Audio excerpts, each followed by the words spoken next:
아버지 하나님 감사합니다.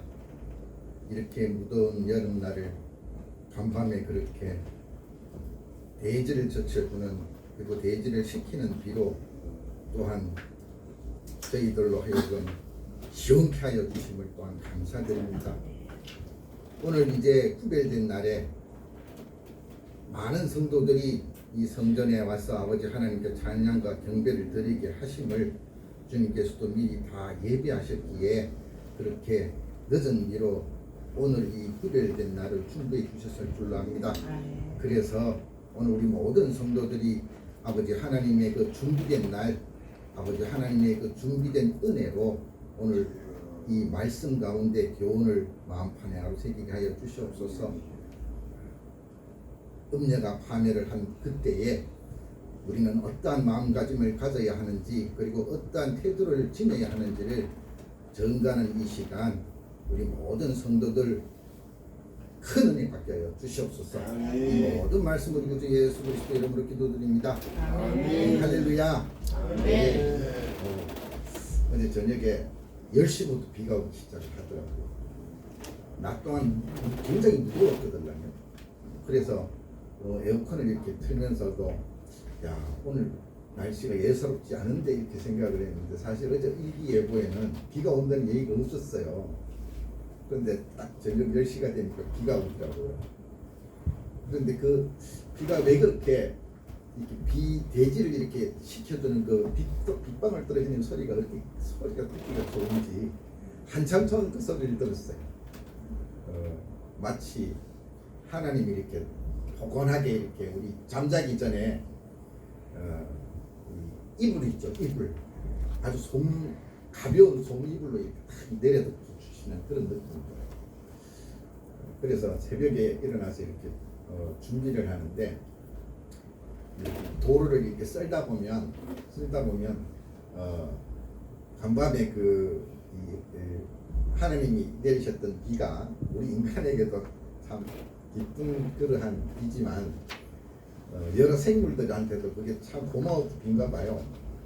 개구리들도 뛰어나와 있고 두꺼비들도 뛰어나와 있고, 그리고 지렁이들도 꿈틀대고, 그래서 새벽에 그걸 이렇게 마당을 쓰면서 이렇게 보면서도 야, 참 하나님의 그 은혜는 우리 인간들에게만 속한 게 아니라 이 여기 있는 모든 생물들한테도 다 은혜로구나, 이런 생각이 들더라고요. 아멘.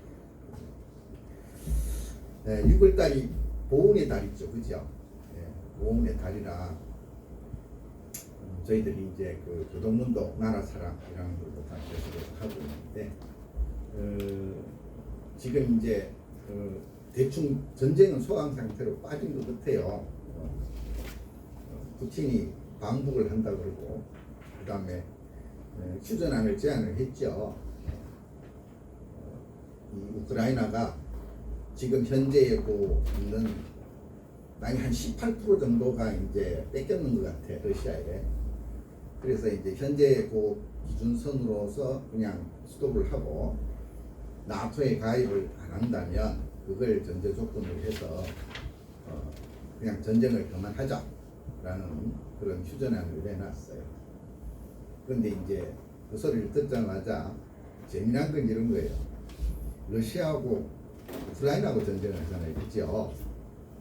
그런데 그러한 이 푸틴의 제안에 대해서 나토 사무총장이 먼저 우리 못한다 이랬다는 거예요. 가만히 보면 이상하잖아요. 우크라이나하고 러시아하고 전쟁하는데 왜 나토 사무총장이 먼저 우크라이나 대통령보다도 먼저 저렇게 휴전을 못한다고 얘기를 했을까? 혹시 전쟁 당사자가 우크라이나가 아니고 나토인 건 아닌가, 이런 생각이 드는 거죠.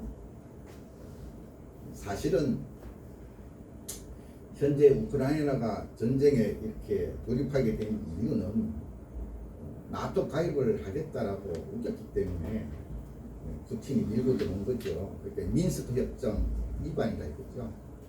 너 옛날에 나토 가입 안 하기로 했잖아, 이 말이거든요. 그리고 또 하나는 지금 현재 실질적으로 전쟁은 우크라이나 지역 내에서 일어났기 때문에 우크라이나가 굉장히 많은 피해를 받죠. 근데 만약에 지금 이 상태로 전쟁을 그만을 두게 되면 우크라이나 입장에서는 땅을 빼앗겼기 때문에 패전국이 되는 거예요. 패전국이 된다는 얘기는 결과적으로 전쟁 배상금을 못 받는다는 얘기죠. 자기네 국토는 다 망가졌는데 내 돈 가지고 보수를 해야 되는 거예요. 그래서 이제 어제 어떤 결정이 내려졌냐면 푸틴이 이제 전 세계에 이렇게 숨겨놓은 돈들이 있어요. 물론 무역한다고 이렇게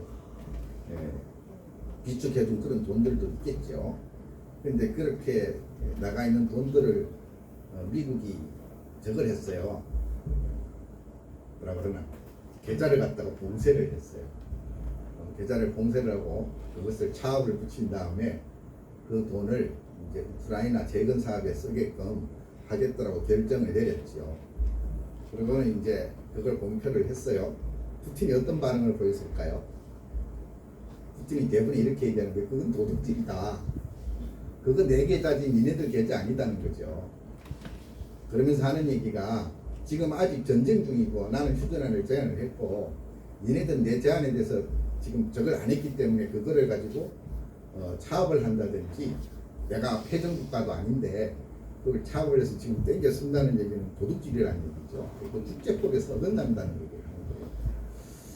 그걸 보면서 전쟁이 참 이게 우리가 알고 있는 전쟁하고 조금 다르죠. 쉽게 말하면 전쟁도 질서가 있다는 얘기죠. 그러니까 국제법에 따라서 전쟁을 해야 된다는 얘기죠.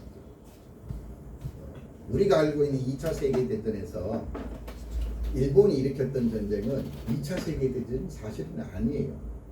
우린 그걸 태평양 전쟁이라고 하죠.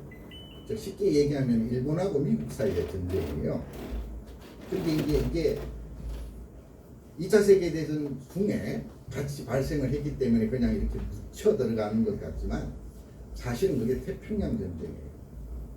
그래서 우리가 세계사를 배울 때 전쟁 당사자국이라고 얘기하는 미국하고 일본 사이에 전쟁 후에 어떤 조약이나 전쟁 전체에 대한 그 선전 혹은 뭐 패전 그게 관련된 결정문이 두 나라 사이에 일어나는 그런 일이기 때문에 나머지 국가들은 전부 다 옵저버라 그러죠. 일종의 정인 같은 거예요. 그래서 지금도 이제 일부 역사학자들은 일본이 미국한테 패전을 하고 패전국으로서 전범국가로서 성전한 나라에다가 그러면 전쟁 배상금을 다 물었느냐 이렇게 항상 얘기를 해요. 그게 가장 큰 이슈예요. 근데 다 안 했어요. 다 안 했기 때문에 미국이 아직도 일본한테다가 이제 조금만 뭐 이렇게 미국의 눈에 벗어나는 일을 하면 니네들은 아직도 갚을 게 많어 이렇게 얘기를 하는 거예요. 근데 지금 재미난 건 이런 거죠. 그렇게 전범국가이고 패전국가이던 일본이 지금 미국보다 더 잘 살아요. 참 재미난 거죠. 그래서 이제 미국이 일본한테 니네들 우리 덕분에 많이 잘 살았는데 너무 심한 거 아니냐 이렇게 해서 맺었던 일종의 조약이 하나 있는데 그게 바로 플라자 합의라는 거예요. 플라자 합의. 우리 지금 이제 삼성이 미국에다 지금 반도체 공장을 짓고 TSMC도 반도체 공장을 짓고 있는데 우리가 이렇게 이제 그 미국에 투자를 하기 전까지는 일본이 그나마 그래도 전 세계에서 알아주는 반도체 강국이었어요. 그래서 돈을 엄청나게 많이 벌었더랬는데 일본이 너무 잘 나가니까 기술은 미국에서 공유를 한 건데 돈은 일본이 다 버는 거죠. 그래서 플라자 합의라는 걸 맺어서 얘네들 앞으로 반도체 산업 그만 이제 일으켜라 이러고 제한을 가하기 시작을 해서 그 플라자 합의가 사실은 일본의 경제를 거진 한 30년 뒤로 이렇게 후퇴를 시켰어요. 그런데도 지금 일본 잘 살잖아요, 그죠? 그런 거 보면 일본은 굉장히 그 경제에 대해서는 굉장히 밝은 나라예요. 근데 이제 호구 보험에 달리다 보니까 영국의 그 군사 전문 그 이렇게 그룹이 있어요. 제인스라고. 그 제인스에서 무슨 발표를 했냐면 대한민국이 2030년대가 되면 세계에서 두 번째로 제일 힘센 나라가 될 것이다. 이렇게 결정을 내렸어요. 왜 그런가 하니까 자기네들이 우크라이나 전쟁도 그렇고 현재 벌어지고 있는 여러 그 군사적인 충돌이 있는 곳에 굉장히 많은 대한민국의 기술이 나가 있어요. 기술.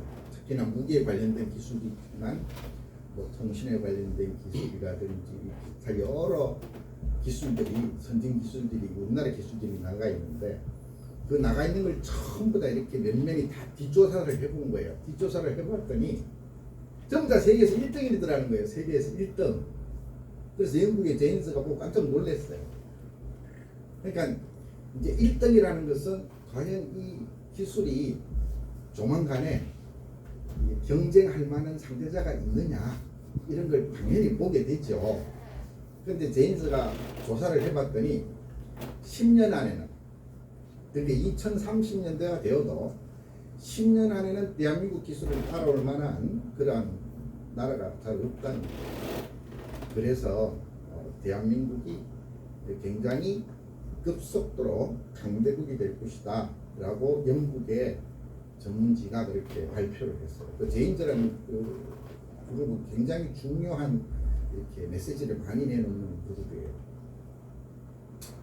특히나 뭐 경제, 요즘은 안보, 경제 안보란 표현을 많이 썼죠. 그런데 안보랑 경제는 뗄래야 뗄 수 없는 사이에 있어요. 왜냐하니까 전쟁은 우리는 무기로 하는 줄 알죠? 그렇지가 않아요. 돈으로 하는 거예요. 돈으로 하는데 예를 들어서 전쟁이 당장 일어나면 값싸고 성능이 좋은 무기를 가지고 그리고 많은 아주 신속하게 무기를 만들 수 있는 나라가 전쟁에서 무조건 이겨요. 이기게 돼 있어요. 제인스가 이번에 발표한 내용에 뭐가 들어있냐면 대한민국의 무기를 만드는 속도는 유럽에 있는 선진국의 3배더라는 거예요. 3배. 그러니까 유럽도 선진국이잖아요. 제조업 강국들이 있단 말이죠. 독일이라든지 네덜란드라든지 전 제조업 강국이에요. 그런데 그런 나라들보다도 만드는 생산 능력이 3배더라는 거예요. 여러분 제가 늘상 말씀드리잖아요. 전쟁을 두 나라가 딱 붙어서 싸움을 하는데 3대 1의 차이가 나면 무조건 이긴다고 했잖아요. 그죠? 똑같은 입장에서 무기를 딱 생산을 해요. 생산을 하는데 대한민국은 유럽이 하나 만들 때 3개 만들더라는 거죠. 그러면 벌써 게임 끝난 거예요. 그러면. 그래서 제인스라는 그 그룹에서 대한민국 진짜 무서운 나라가 됐다. 이렇게 결정을 내렸어요. 근데 그 소식을 듣고 제일 깜짝 놀란 나라가 어느 나라일 것 같으세요? 중국이에요. 중국은 여지껏 어떤 생각을 했냐면 자기네 나라가 열심히 지금 무기를 확장을 하고 있잖아요. 그래서 여차하면은 가장 가까이 있는 북한이나 이게 대한민국을 한번 이렇게 손을 보겠다는 생각을 갖고 있었어요. 그런데 제인스가 딱 발표를 한 소리를 들어보니까 그리고 나토가 지금 필요로 하는 모든 무기를 공급을 하는 대한민국을 딱 보니까 자기네들이 알고 있는 거랑 실상이 너무 다른 거죠. 그런데다가 제인스에서 발표를 하기를 유럽보다도 생산 능력이 3배다. 그렇다면 자기네 나라하고는 몇 대 몇일까 계산을 해보는 거예요. 근데 자기가 만드는 무기랑 우리나라가 만드는 무기가 수준 차이가 너무 나잖아요. 우리나라는 대충 만드는 게 아니거든요. 우리나라 무기는 굉장히 치명적이에요. 무기가 한마디로 얘기를 해서 명령률도 높고 그 다음에 그 기동력이나 가동력이 굉장히 뛰어나요. 그러다 보니까 중국이 지금은 대한민국도 함부로 뭐라 얘기를 안 해요. 예전에는 왕이가 뭐라 그랬어요? 어디 소국이 대국한테 대더냐 이러죠. 근데 요즘 아무 소리를 안 해요. 왜 아무 소리 안 하느냐? 인정을 한 거예요. 그래서 지금 이제 전 세계가 시끄러운데 특히나 이 동부 아시아, 인도 태평양 존의 모든 군사적인 구심점이 지금 대한민국 국회가 되고 있어요. 미국은 어제 이제 발표한 건데 1945년까지 유무인 복합 무기 시스템을 대한민국과 같이 세계에서 1등 그룹으로 만들겠다라고 발표를 했어요. 그런데 그 뒤에 단서가 하나 붙었어요. 무슨 단서가 붙었는 거 아니?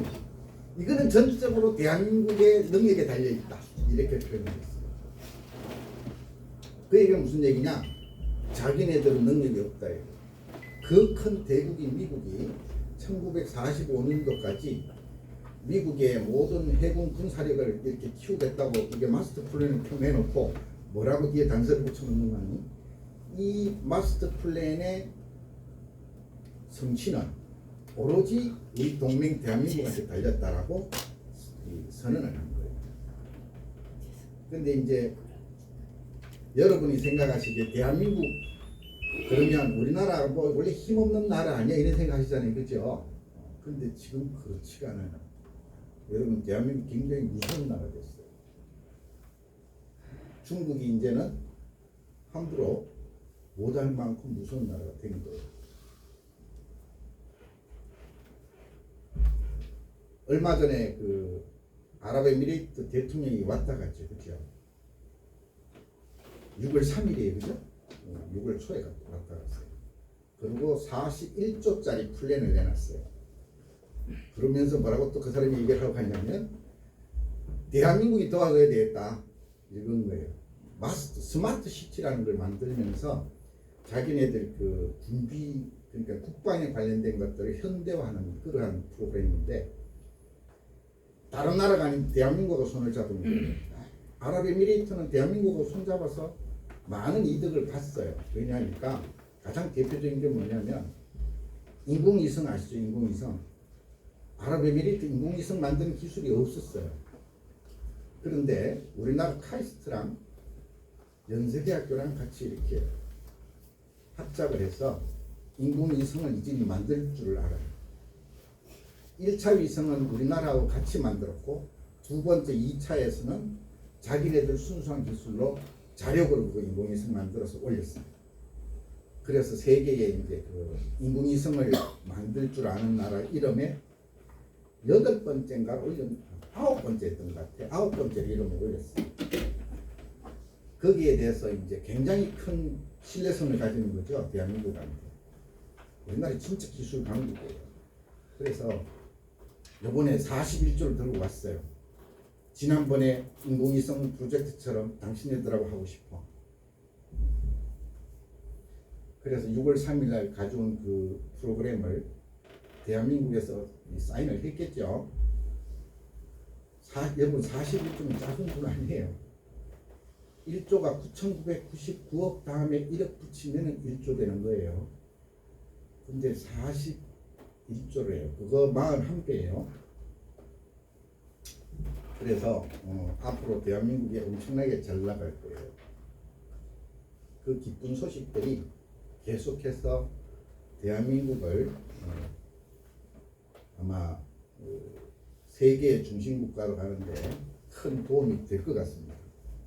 이 호국 보훈의 달에, 그죠? 이 호국 보훈의 달에 대한민국의 국력이 이만큼 신장되었다는 것에 대해서 여러분 큰 자부심을 가지시기 바랍니다. 이제 이렇게 큰 변화가 있는 현 시점에서 계시록 오늘 본문에 17장에 있는 이 얘기 그리고 18장에 있는 이어서 나오는 얘기들은 전부 다 삽입 7가지 삽입 묵시 중에 맨 마지막 거라고 지난 시간에도 말씀을 드린 적이 있죠. 그래서 지난 17장 1절부터 6절까지에 대해서 음녀에 대한 얘기를 했고 이제는 그 음녀가 파멸될 것이란 경고를 미리 예언을 해요. 근데 오늘 이 본문을 읽어보시면 그 음녀가 지난번에 바벨론이라고 그랬고 땅에 있는 모든 음녀의 음이다라는 표현을 썼죠. 그리고 그 음녀의 모습을 보고 요한이 귀하게 여겼다고 표현을 했고 그 기이하게 여겼다라는 그 표현 다음으로 나온 얘기가 바로 천사가 이르되 하고 나오는 거예요. 그러면서 천사가 이렇게 얘기해요. 왜 놀랍게 여기느냐? 내가 여자와 그가 탄 7머리와 10뿔 가진 짐승의 비밀을 너에게 이르리라. 너가 본 짐승은 전에 있었다가 지금은 없으나 장차 무저갱으로부터 올라와서 멸망으로 들어갈 자니 땅에 사는 자들로서 창세 이후로 그 이름이 생명책에 기록되지 못한 자들이 그 짐승을 보고 놀랍게 여기리라. 지혜 있는 뜻이 여기 있으니 그 7머리는 여자가 앉은 7산이고 또 7왕이라. 그 7왕 중에 5왕은 망했고 하나는 있고 다른 하나는 아직 왕으로 드러나지는 아니하였으나 다시 나타난다면 반드시 잠시 동안만 머물 것이다. 전에 있었다가 지금 없어진 그 짐승은 8째 왕인데 7 중에 속한 자가 왕이 된 것이라. 그가 멸망으로 들어가리라. 그 8번째 왕도 결국 멸망으로 들어갈 거라는 거죠. 너가 보던 10뿔은 10왕이니 아직 나라를 얻지 못하였으나 다만 짐승과 그로 임금처럼 한동안 권세를 받으리라. 그들이 한 뜻을 가지고 자기의 능력과 권세를 짐승에게 주어나 그들이 만주의 주요 만왕의 왕이신 우리 어린 양과 더불어 대적을 싸우려니와 어린 양은 그와 함께 있는 자들 곧 부르심을 받고 택하심을 받은 진실한 자들도 이기리로다 라고 얘기를 하고 있죠. 그러면서 천사가 이렇게 얘기를 해요. 너가 본 그 음녀가 앉아있는 물은 그 물은 백성과 무리와 열국과 방언들이니라. 세상이라는 얘기죠. 세상. 즉 세상의 위에 앉아있는 음녀예요. 즉 세상을 통치하는 통치자라는 얘기죠. 너가 본 바 10뿔과 짐승은 음녀를 미워하여 즉 쉽게 얘기하면 어린 양이신 만왕의 왕 만주의 주이신 그 어린 양하고 싸움을 붙었다 져요. 지고 난 다음에 이 10뿔과 짐승은 음녀를 미워하여 망하게 하고 벌거벗게 하고 그의 살을 먹고 불로 아주 사르리라. 즉 같은 한 패였다가 하나가 우리 예수 그리스도와 만나서 전쟁을 해서 패하니까 자기의 동지였던 음녀를 나중에 망하게 한다는 얘기죠. 왜 그런 거 하니 하나님이 자기 뜻대로 할 마음을 그들에게 주사 한 뜻을 이루게 하시고 그들의 나라를 그 짐승에게 주게 하시되 하나님이 말씀이 응하기까지 하시니라. 또 너가 본 그 여자는 땅의 왕들을 다스리는 큰 성이라 하더라. 이 땅에 있는 그 물을 다스리는 모든 만왕들 위에 그 왕들을 다스리는 큰 성이더라. 이렇게 얘기를 하는 거죠. 여러분 봉건제도라는 말을 들어보셨죠? 그 중세에 있었던 굉장히 중요한 지배체제인데 왕이 땅을 찾으려 돈도 많아요. 그러면 이 왕이 주변에 자기가 가지고 있는 땅을 이렇게 나누어서 그것을 봉토라고 얘기를 하고 자기 밑에 가신들한테 나누어 줘요. 그리고 그들을 분봉왕으로 이렇게 책정을 하는 거예요. 그러면 그 분봉왕들이 자기 밑에 군사를 데려요. 그러니까 군사를 키우는 거죠. 그들을 기사라고 해요. 그래서 그 분봉왕들이 기사를 데리고 자기한테 땅을 준, 그 봉토를 준 그 왕을 황제로 이렇게 보호를 하는 거예요. 그래서 중세에 있는 모든 나라들의 이렇게 모양들을 보면 정중앙, 땅의 정중앙에 큰 성이 있고 성 바깥에 여러 넓은 큰 개활지가 있는데 그 개활지마다 마을이 전부 다 이렇게 형성이 되어 있고 그 형성되어 있는 마을마다 왕들이 다스리는 왕들이 따로 있죠. 그래서 그걸 보고 중세의 봉건제도라는 표현을 써요. 그리고 그 봉건제도의 가장 중요한 특징이 바로 기사제도죠. 기사제도. 그 봉신들이 기사들을 데리고 자기 왕을 지키는 거죠. 그래서 그 왕이 커지면 황제가 되고 그 주변에 있는 봉신들은 분봉왕이 되는 거예요. 그래서 공동 생명체가 되는 거죠. 그걸 이렇게 생각을 하시면 여기에 있는 요 내용들이 대충 이게 이렇게 되는 거구나 이렇게 금방 이해가 되실 거예요. 그런데 이러한 음녀의 파멸 시기에 있어서 분명히 하나님께서는 어린 양에게 대적한 그 짐승들로 인해서 음녀가 멸망을 할 것이라고 하지만 우리 성도들은 함께 사실은 승리를 하는 거예요. 왜? 우리들은 구원받은 자고 우리들은 그 어린 양이신 우리 구주 예수 그리스도를 믿는 크리스찬들이거든요. 그래서 승리할 것이라는 것을 성도들로 하여금 그렇게 알게 해서 당시에 그 1세기 때에 그 엄청난 핍박이 있었단 말이죠. 그 엄청난 핍박이 있음에도 불구하고 절대 실망하거나 슬퍼하지 말아라는 것을 알리려고 이 얘기를 쓴 거예요. 그래서 우리가 그러한 내용들을 봤을 때, 즉 음녀가 그렇게 파멸을 당할 때 우리는 어떻게 해야 되느냐 하는 그 교훈을 이 세 가지로 나누어 보고자 해요. 우선 하나는 뭐냐면 세상 권력을 두려워하지 말으라는 거예요. 왜 그런가 하니까 오늘 본문 17장 11절에 보면 하나님 대신에 자기들이 통치자이든 날뛰는 세상 제국들이 어떤 결말을 맞을 것인지를 분명히 알려줘요. 뭐라고 적어놨냐면 그가 멸망으로 들어가리라 이렇게 적고 있어요. 그런데 이 멸망으로 들어가리라는 이 말씀을 그냥 여기서만 얘기한 게 아니에요. 이거 10절에 보면은 반드시 또 잠시 동안 머무르리라 라고도 얘기를 하고 있고 12절에도 보면 한동안 건세를 받으리라고만 얘기를 하고 있지 그들은 모두 다 결국은 다 멸망하는 거예요. 즉 사단과 그로부터 건세를 받은 세상의 권력들은 비록 힘도 있고 권능도 있고 해서 끈질긴 생명력을 가졌지만 잠깐 동안 이 세상에서 그러한 행세를 한다는 거죠. 그러나 결국은 다 멸망할 거라는 거예요.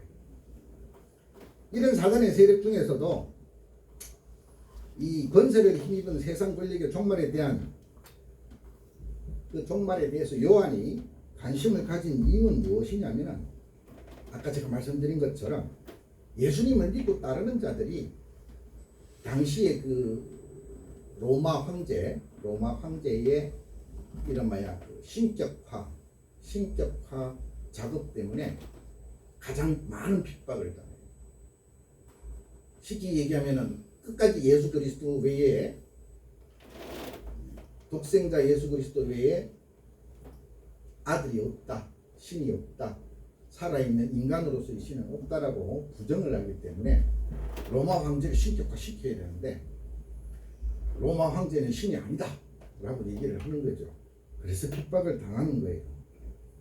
그렇다면 이런 당시 기독교인들이 받던 그러한 박해는 어떤 형태냐면 로마 제국이라고 얘기하는 그 큰 힘을 가진 일종의 큰 제도권. 그러니까 동네에 뜨내기 이렇게 기묵쟁이들이 와가지고 야 어쩌고 저쩌고 하고 이렇게 핍박하는 거하고는 차원이 다른 얘기예요. 굉장히 조직적이고 굉장히 치밀하고도 굉장히 극심한 핍박을 받는 거예요.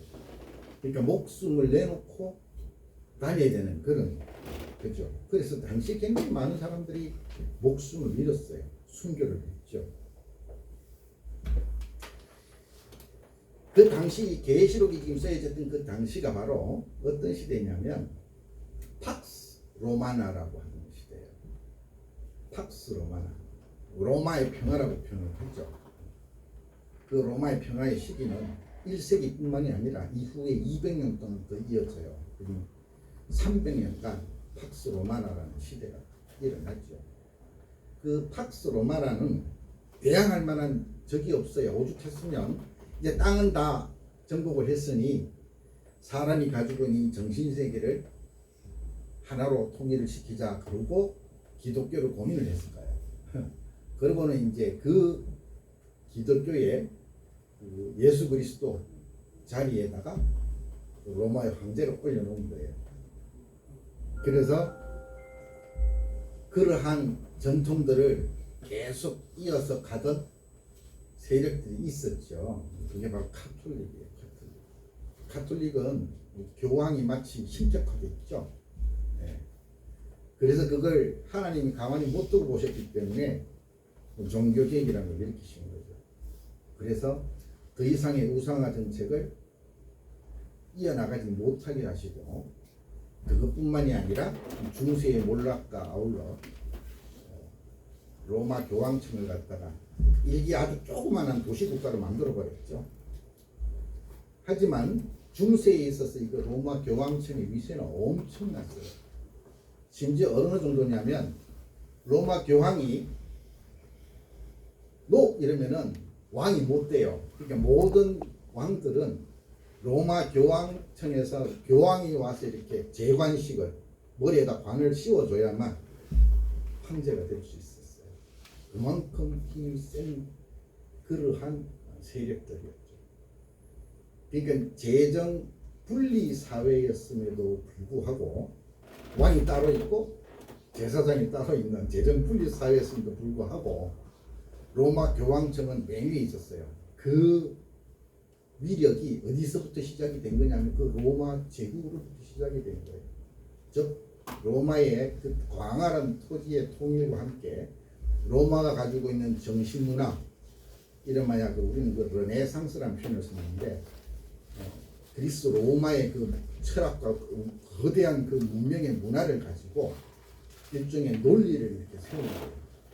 그래서 우리가 보통 로마 제국이라 그러면 인본주의의 표본이다 이렇게 표현을 하고, 모든 인문 사회, 그 인문주의의 그 학문의 가장 기초가 되는 게 바로 그리스 로마예요. 왜냐하면 거기서부터 다 시작이 된다고, 이렇게 논리가 체계가 다 만들어졌으니까. 그래서 팍스 로마나라고 얘기한 게 어불성설이 아니고, 요즘 세계 1등이 누구예요? 미국이죠. 그래서 지금 21세기를 팍스 아메리카나 이렇게 표현을 하죠. 근데 팍스 로마나가 깨어졌듯이 팍스 아메리카나도 깨어질 거예요. 이유는 간단해요. 이게 하나님의 섭리예요. 섭리. 강한 자들을 그냥 가만히 내버려 주시지를 않아요. 왜냐하니까 이 땅은 누구 땅? 하나님 땅. 하나님께서 만들어 놓으신 피조세계거든요. 여기에 왕은 하나님 한 분뿐이세요. 그래서 그 어떤 세상의 인간 세력도 하나님을 향해서 뭐라고 얘기를 못하죠. 지난주에 이렇게 뭘 하다 보니까 바벨탑 아시죠? 바벨탑. 바벨탑의 그 고고학적인 흔적이 발견이 되었다라고 하는 그런 유튜브를 보게 되었어요. 그러니까 바벨탑 사건이 이제 점점 과학적으로 증명이 되고 있고 고고학적으로도 유물들이 나오고 있다라는 얘기죠. 세상 문명이 발달하면 발달할수록 성경에 있는 모든 내용이 뭐라고 이렇게 밝혀진다고요? 진리다. 있었던 일이다. 이러는 거죠. 그래서 초대교회 성도들은 세상 권력에 굴복하거나 그 권력에 의지하는 어리석은 일을 하지 않았었다는 거예요. 즉 두려워하지 않았던 거죠. 이사야서 8장 12절에 보면 이 백성이 반역자가 있다고 말하여도 너희는 그 모든 말을 따라 반역자가 있다고 하지 말며 그들이 두려워하는 것을 너희는 두려워하지 말며 놀라지 말고 라고 이사야 선지자가 당시 유대 백성들에게 얘기를 해요.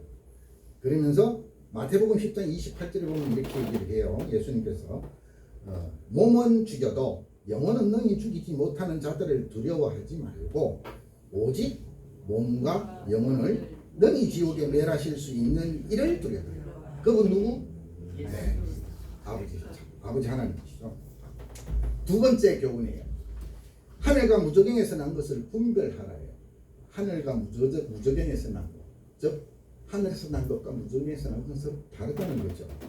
예시록 17장 오늘 본문 8절을 보면 짐승의 성격을 이렇게 폭로를 하면서 그 출처가 어디다? 무저갱이다 라고 밝히고 있어요. 즉 그 짐승의 본거지가 무저갱, 사단의 본거지가 무저갱이라는 얘기를 하고 있는 거죠. 그가 사단을 상징하는 붉은 용으로부터 권세를 받은 것이라고 계시록 13장 4절이 얘기를 하고 있어요. 이렇게 적고 있죠. 용이 짐승에게 권세를 주므로 용에게 경배하며 짐승에게 경배하여 이르되 누가 이 짐승과 같으냐? 누가 너희 이와 더불어 싸우리요? 라고 용을 이렇게 지켜 세우죠.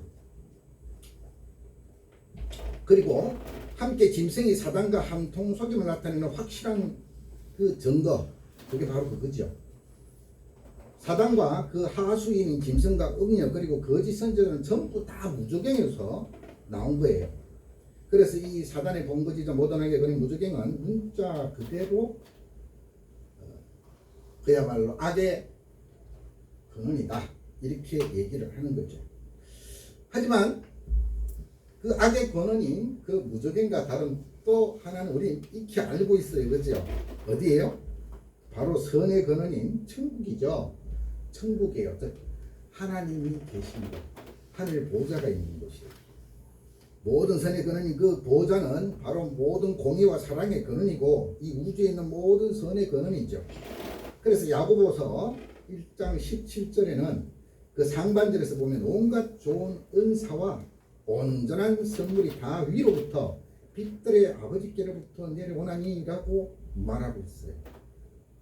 여러분 인정하세요? 아멘. 네, 아멘. 네. 모든 좋은 것들 다 하늘에서 다 내려오는 거 맞아요. 아멘. 네.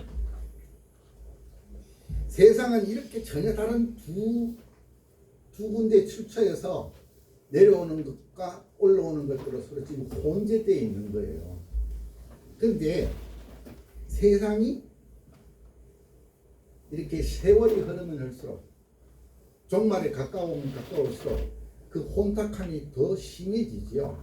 그래서 어떤 게 하늘에서 내려온 건지 어떤 게 땅에서 올라온 건지 알 수가 없어.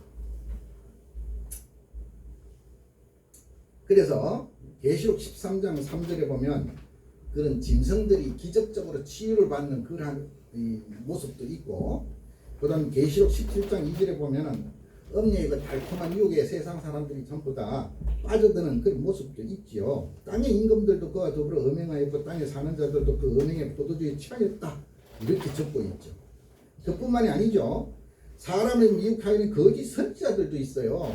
그게 계시록 16장 13절 우리가 저지난 시간에 배웠던 거죠. 또 내가 봄에 개구리 같은 새 더러운 명이 용의 입과 짐승의 입과 거짓 선지자의 입에서 나온다 이렇게 적고 있죠. 그런 거짓 선지자들의 속임수에 우리들이 쉽게 속아 넘어갈 수 있다는 거죠. 예. 왜? 선인 것처럼 가장을 하니까 그런 거예요. 그래서 우리들은 이것을 분별할 줄 알아야 돼요. 마지막 때가 되면 선악의 구별이 점점 힘들어져요. 그래서 우리들이 모든 것들의 근원이 무엇인지를 잘 파악을 해야 되는데, 계시록 13장 16절에 보면 어떤 말이 나와요? 짐승의 표를 받은 내용이 나오죠. 그가 모든 자 곧 작은 자나 큰 자나 부자나 가난한 자나 자유인이나 종들에게 그 오른 손에나 이마에 표를 받게 한다라고 되어 있지만 그들이 받고 싶어서 받았겠어요? 이렇게 받을 수밖에 없을 만큼 분별하기가 힘들다는 거죠. 바로 그거예요. 그래서 우리는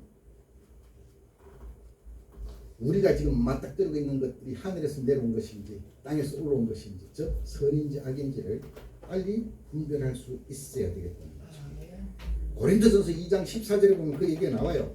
육에 속한 사람은 하나님의 성령의 일들을 받지 아니하나니 이는 그것들이 그에게는 어리석게 보이며 또 그는 그것들을 알 수도 없나니 그러한 일은 영적으로 분별되기 때문이라.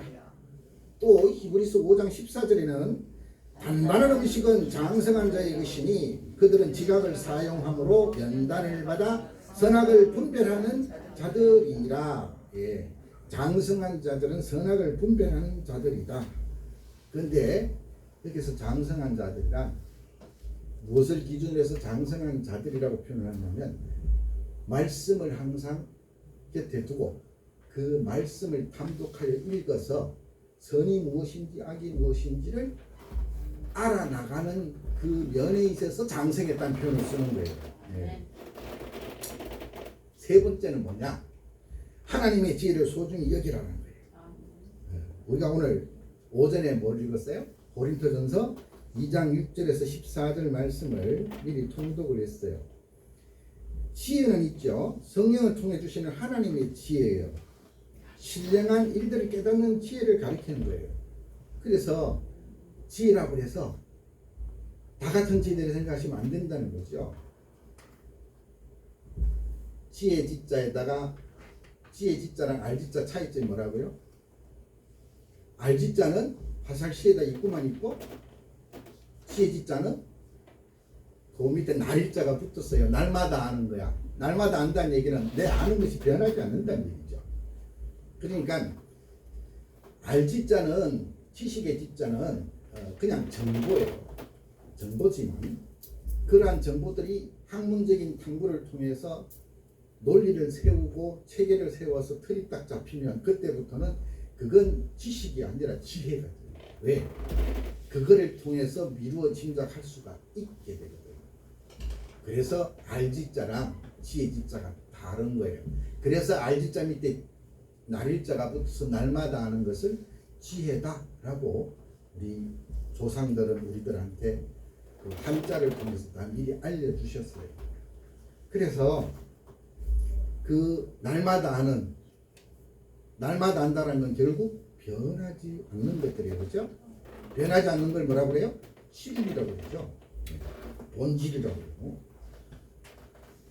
그래서 지혜는 성령을 통해 주신 하나님의 지혜로 선명한 일을 깨닫는 지혜인데, 이 지혜를 가진 자들만이 복음에 합당한 진리의 말씀인지 거짓 가르침인지를 분별할 수 있으므로 거짓 교사나 거짓 선지자들을 경계할 수 있다라고 마태복음 7장 15절, 베드로후서 2장 1절은 적고 있어요. 한번 읽어보실래요? 마태복음 7장 15절.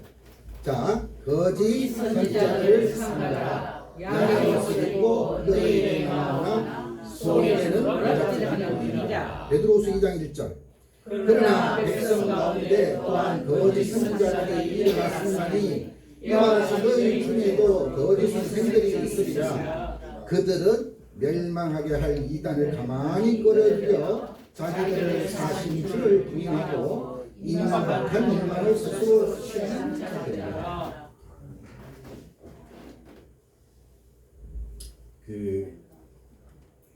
저희 마을에 교수님 한 분이 경비실에 자주 오세요. 경비실에 오시는데 제가 항상 권유를 해요. 성경을 꼭 읽어보세요. 한 번은 꼭 읽어보세요. 왜 읽어보라 그러느냐? 이렇게 저한테 물어봐요. 그래서 제가 그랬어요. 성경 속에는 하나님의 말씀이 있기도 하지만 역사가 있다는 거예요. 역사. 그런데 인류가 최초에 창조될 때부터 시작을 해가지고 앞으로 있을 미래 일까지를 전부 다 아우르는 연대기적인 그런 서술이기 때문에 이 세상 인간사들의 역사가 결국은 어디에 궤를 갖춰야 되느냐면 성경의 궤를 갖춰야 됩니다. 그래서 성경을 모르고 학문을 안다라고 얘기를 할 수가 없다라고 제가 말씀을 드렸어요. 그 교수님이 고개를 끄덕이시더라고요. 그분은 예술을 하셨던 분이에요. 예술을 하셨던 분임에도 불구하고 그분도 예술사에 대한 것을 자기의 제자들에게 옛날에 강의를 했었다는 거죠. 그런데 그럼에도 불구하고 자기는 한 번도 성경을 읽어본 적이 없다는 거죠. 그래서 제가 꼭 읽어보시라고 했어요. 요즘 그 교수님이 시인으로 등단을 하셨어요. 왜 시인으로 등단하셨냐면 제가 막 등을 떠밀었어요.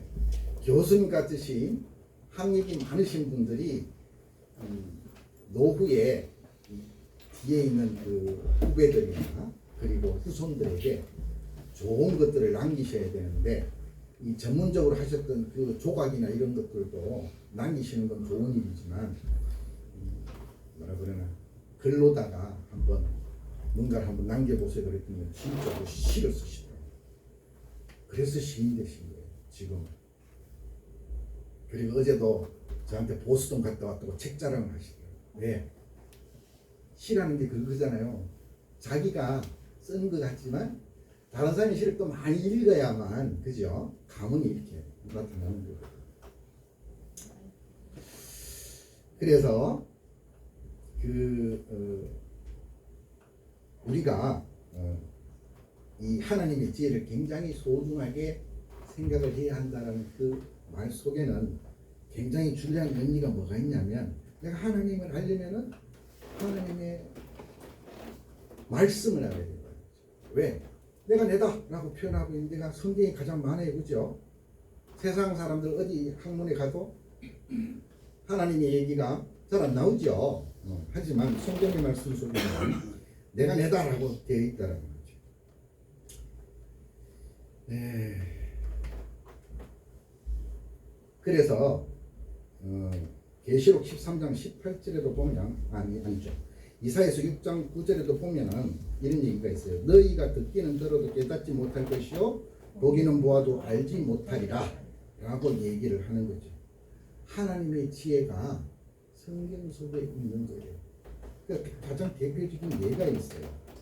어떤 예냐면, 독일 관념론 철학을 연구를 했고 에든버러 대학교 명예총장까지 영입했던 시인이자 비평가이자 역사가였던 토마스 칼라일이라는 분이 계셔요. 그런데 이분이 이런 얘기를 해요. 인간에게 제일 무서운 것은 행운과 행복이 없는 것이 아니라 참 지혜가 없는 것이다. 즉 가장 무서운 것이 참 지혜가 없는 것이라고 표현합니다. 그 참 지혜가 어디 있어요? 성경 속에 있어요. 하나님의 말씀이 바로 참 지혜. 그래서 성도들에게 가장 무서운 것은 하나님으로부터 받은 지혜가 없어서 영적 눈을 가지지 못한 채 세상을 소경처럼 살아가는 것이다라는 거죠. 그래서 하나님께서 이사야 6장 9절에 그 말씀을 하셨던 거예요. 우리가 계시록 13장 18절에서 짐승의 수를 세어보기 위해서 지혜가 필요하다라고 벌써 우리는 정보를 받았어요. 그래서 우리 성도들 역시 지륵 같은 어둠 속에서 빛과 같이 지혜 없이 인생의 길을 헤매며 방하는 어리석은 행동을 해서는 안 된다는 거죠. 시편 119편 104절에는 주의 법도들로 말미암아 내가 명철하게 되었으므로 모든 거짓 행위를 미워하나이다 라고 옷을 딱 받고 있고, 고린토전서 2장 6절 7절에도 우리가 오늘 읽은 내용이죠. 그러나 우리가 온전한 자들 중에서 지혜를 말하는 이는 이 세상의 지혜가 아니요 또 이 세상에서 없어질 통치자들의 지혜도 아니요 오직 은밀한 가운데 있는 하나님의 지혜를 말하는 것이므로 감춰졌던 것인데, 하나님이 우리의 영광을 위하여 만세전에 언제 전에요? 만세전에 미리 다 정하신 것이라는 거예요. 그래서 제가 성경을 꼭 읽어야 된다라고 말씀을 드립니다. 이제 말씀을 마무리할 거예요. 우리가 살고 있는 이 시대는 힘센 자들이 막 어깨 힘주고 다니는 자들이 아니에요. 누가 제일 힘센 자예요? 바로 하나님이었어요. 하나님. 여러분들이 대한민국 역사를 보시면, 이렇게 대한민국 국민들이 이게 얘기 안 해도 잘 알아. 우리나라가 진짜 이렇게 역사를 보면 단단단단 하면서도 그 유구한 명맥을 계속 이어오게 된 것 다 하나님 은혜예요. 네. 그래서 권세를 두려워하지도 의지하지도 않죠. 그래서 하늘 사상을 가지고 있는 대한민국 사람들이 기독교인이 많은 거예요. 참 성도들은 교회를 적대하고 있는 세상 권세의 본질이 사단의 하수인이라는 걸 잘 알아요. 그래서 그것에 좌절하지 않죠. 그래서 순교자들이 그렇게 많았던 거예요. 3.1 김일동이 운동을 할 때도 가장 많은 순교자들이 다 기독교인들이었어요. 그런데 그때 기독교인들이 전체 인구의 0.05%였던가 그럴 거예요 아마.